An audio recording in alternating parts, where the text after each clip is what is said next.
Mais sachant qu'une éternité auprès du Seigneur nous attend. Amen. J'étais tellement dans cette joie d'aller siéger là où ces cantiques sortaient.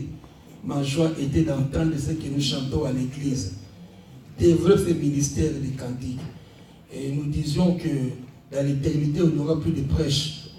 Nous serons devant la parole. Nous serons là juste pour chanter, pour adorer, pour bénir le roi du roi, le Seigneur des seigneurs. Quelqu'un peut dire Amen. Amen. Ok, je sens la présence de Dieu très forte ce matin. Amen. Affirmant Dieu veut nous faire du bien. Alléluia. Amen. Et Dieu est là avec nous. C'est dit là où 2 ou 3 sont ensemble, il est présent. Nous l'honorons, nous le bénissons. Que la gloire lui revienne ce matin. Amen. Ok. Nous sommes la génération, la dernière des générations. Nous vivons l'accomplissement de la parole de Dieu. Trump a déclaré le déplacement de la capitale d'Israël et Tel Aviv à Jérusalem. C'est biblique. C'est des choses qu'on a prophétisées, mais nous les vivons. Nous les vivons. Que Dieu nous prête encore vie. Peut-être dans 5, 10, 15 ans, nous verrons un peu ce que nous avons lu, ce que nous croyons. Ne lâchons pas. Nous sommes cette dernière génération qui verra l'accomplissement de la parole de Dieu. Et qui dit Amen. Amen. Je bénis la présence de tout et chacun. Ce n'est pas facile. Surtout qu'on est comme les Hébreux en Égypte. Pharaon a dit augmenter la fabrication des parpaings de briques. Il fait souffrir le peuple de Dieu. Ainsi, allez de nos travail. Nous travaillons durement. Au lieu de se reposer encore dimanche, nous nous levons tôt pour venir bénir ce Dieu. Nous tirons les enfants du sommeil. Nous venons à pied, faisant des kilomètres d'extrémité de la terre, non pour manger ni boire, juste pour se prosterner au bas de la croix du Seigneur. Dis que Seigneur, nous t'aimons. Dis encore, Seigneur, je t'aime. Je t'aime, Seigneur. Sois ma préoccupation première. Sois ma préoccupation. Que rien ne puisse me séparer de ton amour. Ni la nudité, ni la faim, ni quoi que ce soit, ni les avoirs. Mais préserve-moi, Seigneur. Préserve-moi. Préserve-moi. Dieu voulant, j'aime encore. En tant que prédicateur, surtout on a une richesse de prédicateurs. Parfois on est choisi, tu vas prêcher dimanche. On prend la Bible et puis on tourne. On tourne, ah, ça j'ai déjà prêché. Ça c'est déjà prêché. On peut même choisir une prédication au hasard. Mais en Dieu, comme il n'y a pas d'hasard, cette prédication trouvera preneur dans l'église. Donc tu dis, mais tu m'as pris au succès pasteur. Tu m'as juste appelé la nuit, mais je ne sais pas quoi prêcher. Tu prends la Bible, tu tournes gauche et droite. Ça, j'ai déjà prêché. Ça, c'est pas bien. Tu choisis. Oh, tu prends seulement ça au hasard, tu prêches. Faut que tu vois faire un hasard. Mais quelqu'un sortira convaincu. Avec tes paroles me concernent. Mais ce qui est bien aussi, quand c'est le Seigneur qui te donne cette parole aussi. Quand c'est le Seigneur, il y a presque 2 semaines passées, et j'ai médité, et puis il m'a donné une parole. C'est ce que nous allons partager ce matin. Quelqu'un peut dire Amen. Amen. Ok, Seigneur, je m'abandonne à toi. Oui, cette parole est tienne. Que la bouche soit mienne, mais c'est toi qui l'as faite, Seigneur, oh Dieu. Je m'abandonne à toi comme un instrument. Parle au fond de tout et chacun, Seigneur. Tu m'as parlé d'abord et tu veux parler à toute l'assemblée, Seigneur. Dispose à tout et chacun d'accueillir cette parole comme venant de toi. Toi qui as mis cette sémence dans mon âme, je vais la partager avec ton peuple, ton cher peuple, Seigneur. Que ton nom soit béni. Au nom de Jésus, nous avons prié, nous disons Amen. Amen. Merci. Prenons nos Bibles. Évangile selon Saint Matthieu, un des apôtres du Seigneur, qui s'appelait Lévi autrefois, et puis il a changé de prénom pour prendre celui de Matthieu. Il était persécuteur, c'est comme elle aussi aujourd'hui, les gens qui travaillent à l'impôt.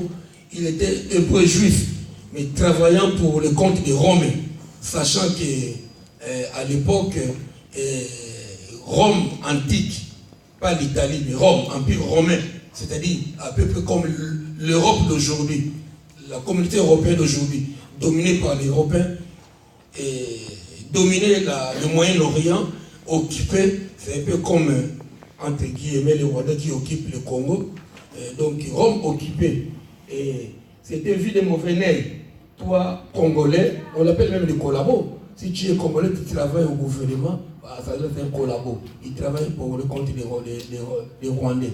C'est ainsi un peu était Matthieu. Matthieu était juif qui travaillait pour le gouvernement romain. Il était mal vu pour ses compatriotes. Ah, toi, tu es un collabo. Donc Matthieu était un collabo. Jusqu'à ce que le Seigneur l'appelle. Merci. Évangile selon Saint Matthieu, autrefois appelé Lévi, percepteur d'impôts, il a écrit aussi. Nous sommes dans le livre de Matthieu. Nous lisons à partir. Nous lisons, tout le monde lit. Sinon on dit, on n'a pas lu la Bible. Oh, j'ai lu pour toi. Surtout, vous avez vu, j'ai changé. Quand j'ai béni les mariages, j'ai dit, puis nous marier, répétez avec moi, je t'aime, je te donne la carte bleue. Une fois, un couple s'est disloqué, il a dit, non, je ne disais pas, j'ai répété ce que disait le pasteur. C'est le pasteur qui m'a dit de répéter avec lui. Donc, ce n'était pas de mon âme. Donc, maintenant, quand je bénis les mariages, j'ai dit aux mariés, dites, déclarez vous-même ce que le Seigneur mettait dans votre cœur. Comme aujourd'hui. Si je lis, tu as lu pour nous, au moins, comme c'est écrit, méditez les livres, ces livres au jour le jour. Si tu n'as pas lu la semaine, au moins à l'église. Au moins à l'église. Là où on peut lire la parole de Dieu, nous avons lu la parole de Dieu. Nous sommes pas comme à l'église catholique autrefois, c'était juste le prêtre qui avait la Bible. Ok. On se met debout avec le respect des enfants de Dieu et nous lisons la Bible dans le livre de Matthieu à partir du verset 24. Chapitre 13, pardon. Matthieu 13, 24 à 32.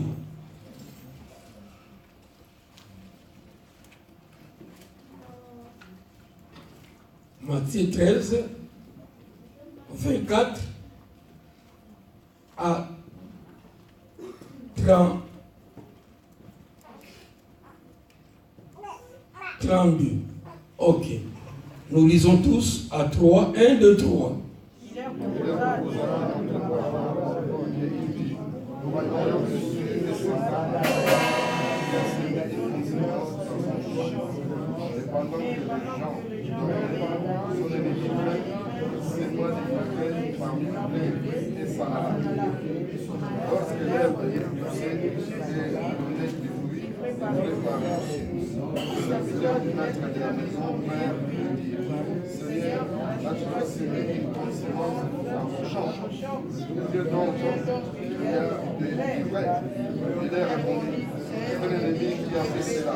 Le serviteur de Dieu, veux-tu que nous allions l'arracher?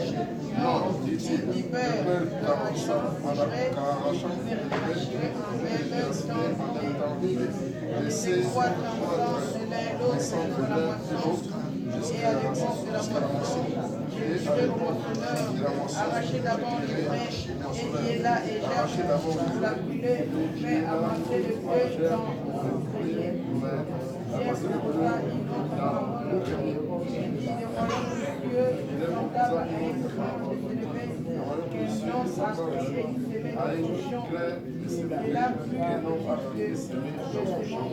Mais quand il a poussé, il est plus grand que le semence.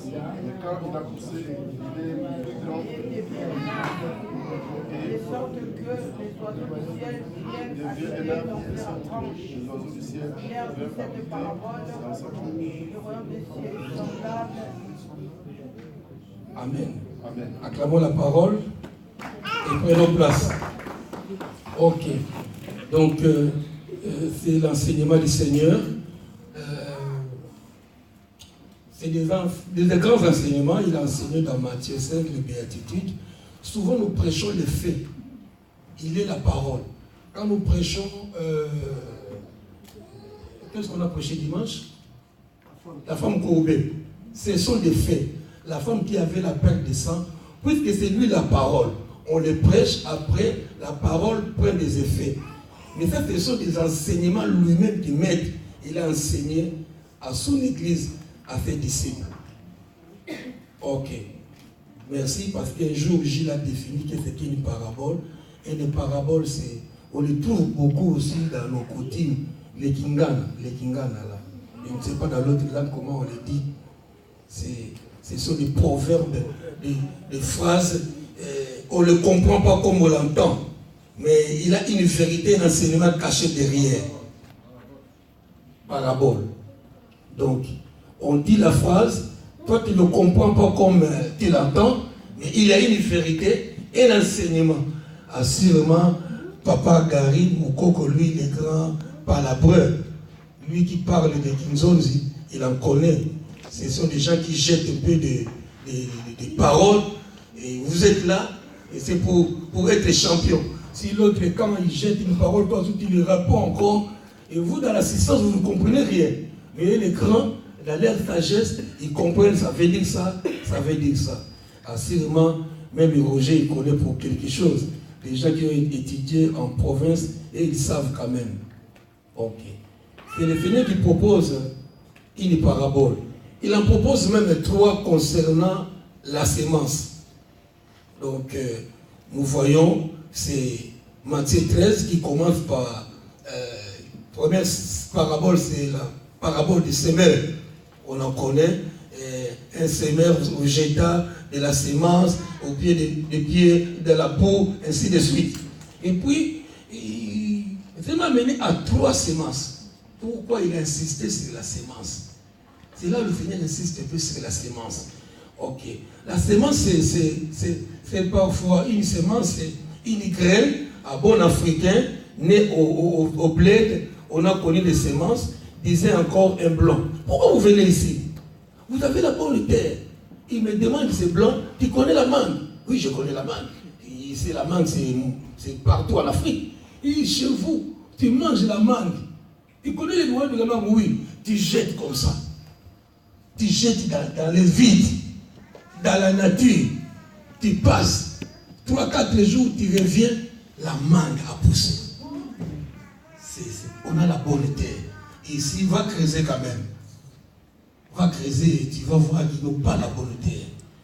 Ok. Donc la sémence, ça peut être un grain de maïs, arachide, un noyau, quelque chose qu'on peut s'aimer. Ok. Ici, c'est une question de sémence. C'est le Seigneur qui parle à son peuple. C'était mélangé. Il y avait les disciples et la foule. Et il prêche. Il utilise les paraboles. C'est alors, nous avons lu, et les apôtres lui demandent, mais pourquoi tu utilises un langage caché comme ça? Il dit, parce que le cœur de ce peuple est devenu insensible. Le cœur de ce peuple est devenu insensible.